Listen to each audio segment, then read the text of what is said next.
A paz do Senhor, aos irmãos, dando continuidade. Irmãos, eu estou terminando o tópico 1 agora. Infelizmente, o espaço de armazenamento no meu celular não coube gravar o tópico 1 todo, então vou estar dando continuidade agora no celular da minha esposa, amém? Então, como eu estava falando, amados irmãos, aqui no Salmo 23:4, ainda que eu andasse pelo vale da sombra da morte, não temerei mal algum, porque tu estás comigo, a tua vara e teu cajado me consolam.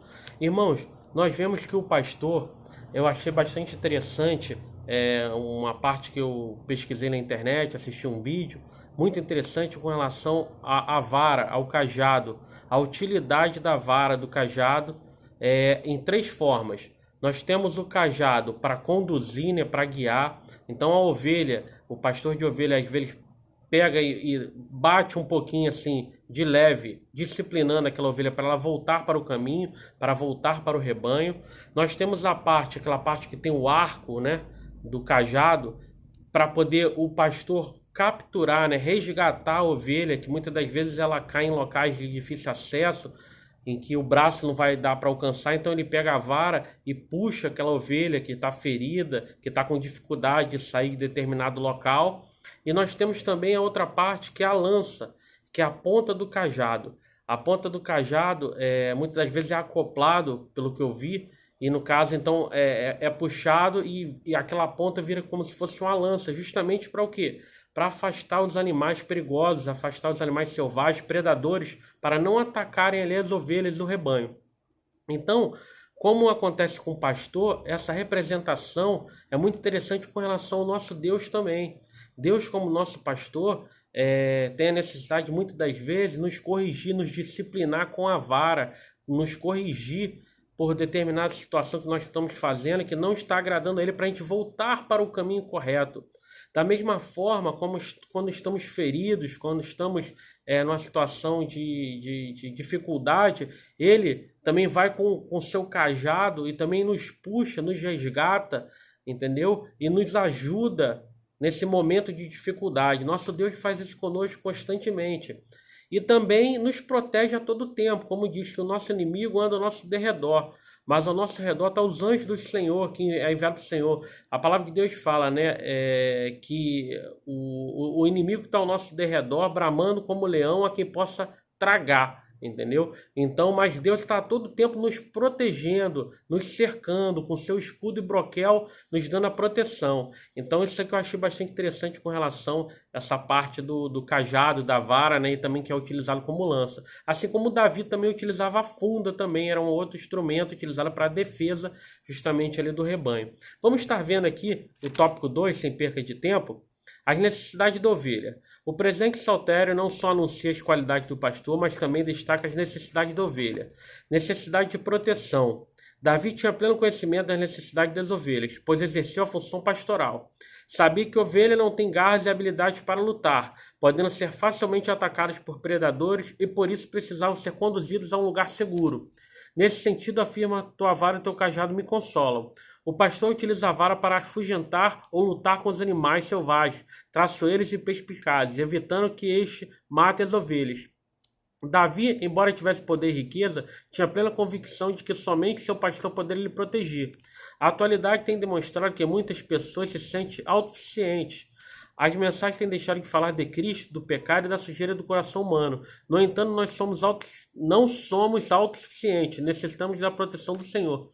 Amados irmãos, nesse momento que nós estamos passando, conforme foi falado, tem sido falado essa pandemia, nós vemos ainda mais isso assim de forma tremenda, como nós somos totalmente dependentes de Deus. Nós temos que confiar no nosso Deus, no nosso pastor, que cuida de nós como ovelhas.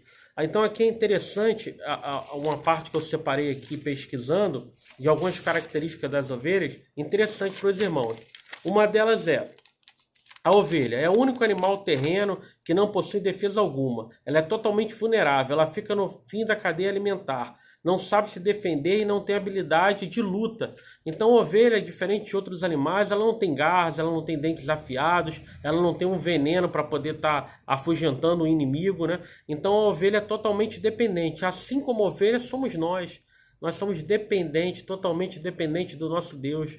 por isso temos que estar sempre no centro da sua vontade. Então isso é bastante interessante, essa comparação. Por isso que o nosso Deus é o nosso pastor, ele cuida de nós. Outra característica da ovelha, ela produz lã o tempo todo. Isso aqui é bastante interessante. Então nós, como servos do Senhor, como ovelhas do Senhor, nós temos que produzir o tempo todo. Produzir o tempo todo para a obra de Deus, produzir bons frutos, para que possam ver o brilho do Espírito Santo em nossas vidas. Então nós temos que também sempre produzir. Nós temos o quê? Ovelha, gerar ovelha, pregar o evangelho. Não é somente o pastor, mas nós como ovelhas temos que dar nosso testemunho e fazer nossa parte. Então produzir o tempo todo. Bastante interessante essa parte da lã, que ela produz o tempo todo para ser tosqueada, aí depois produz mais, e nós temos que também constantemente estar produzindo. A terceira situação, as ovelhas não comem qualquer coisa. Diferente de alguns animais, as ovelhas elas querem um alimento bom, um alimento fresquinho, conforme faz os pastores levarem para um oásis, um local maravilhoso, um local de tranquilidade, um local que tem ali uma calmaria ali para ela beber a água, uma calmaria para ela se alimentar com aquele pasto fresquinho, verdejante. Então, da mesma forma, nós temos que ser assim, nós temos que nos alimentarmos com a palavra de Deus, com a palavra do Senhor, nos alimentarmos com coisas boas, não alimentarmos com coisas que desagradam a Deus, né? Então, isso é bastante interessante também, como essa comparação. Nós, como servos de Deus, temos que ter um bom alimento. Então, o nosso pastor na nossa igreja, o nosso Deus vai nos trazer o que é um bom alimento, algo que seja saudável, algo que seja bom para a nossa saúde espiritual. Então, é bastante interessante essa parte também. E o quarto ponto das ovelhas é que as ovelhas conhecem e seguem a voz do seu pastor. E nós temos então o quê? Conhecer a voz do nosso pastor, obedecermos ao nosso pastor, tanto o pastor, no caso dirigente de nossa congregação, quanto também o nosso Deus, acima de todas as coisas. Então estamos alicerçados na palavra de Deus, então é bastante interessante. Vou estar lendo o tópico 2.2, necessidade de direção. Davi sabia que o pastor ia à frente das ovelhas e utilizava o cajado para conduzi-las no caminho, pois as ovelhas não possuíam uma visão apurada, assim desviam-se e se desgarram ao rebanho com muita facilidade. Ao afirmar que o Senhor era o seu pastor, Davi também está afirmando que precisa ser conduzido e guardado por ele. Tinha convicção de que somente o Senhor poderia mostrar a direção a ser seguida. Direção fala de caminho, de escolha e de vontade. Precisamos renunciar nossas vontades para assumirmos a vontade de Deus. O plano do Senhor são melhores que os nossos. Precisamos compreender e esperar a perfeita vontade de Deus para nossas vidas. Como já foi falado, aqui é só para dar continuidade na revista, né? Temos que estar na direção que o nosso Deus nos coloca, no caminho correto. Necessidade de provisão. As ovelhas necessitam ser alimentadas, precisa que lhes sejam fornecidos pastos verdejantes. Ovelhas não conseguem distinguir entre as ervas próprias para consumo e as venenosas. Como ovelhas de Cristo, somos alimentados por sua palavra. Este alimento vem por intermédio de uma meditação diária, de forma profunda, absorvendo o seu conteúdo e aplicando na condição da nossa vida. Então, amados irmãos, isso aqui também que já foi falado, o alimento. Nós temos que se alimentar com a palavra do Senhor. Nós temos que se alimentar com coisas boas, com coisas que vai edificar, que vai trazer algo bom para a nossa vida, para que possamos dar testemunho, tanto na igreja, tanto como no nosso trabalho, tanto no curso, tanto no nosso lar, em todos os locais. O brilho do Espírito Santo tem que ser visto em nós, para a honra e glória de nosso Deus. Então acabamos o tópico 2, daqui a pouco faremos o terceiro vídeo. Amém? Que Deus abençoe.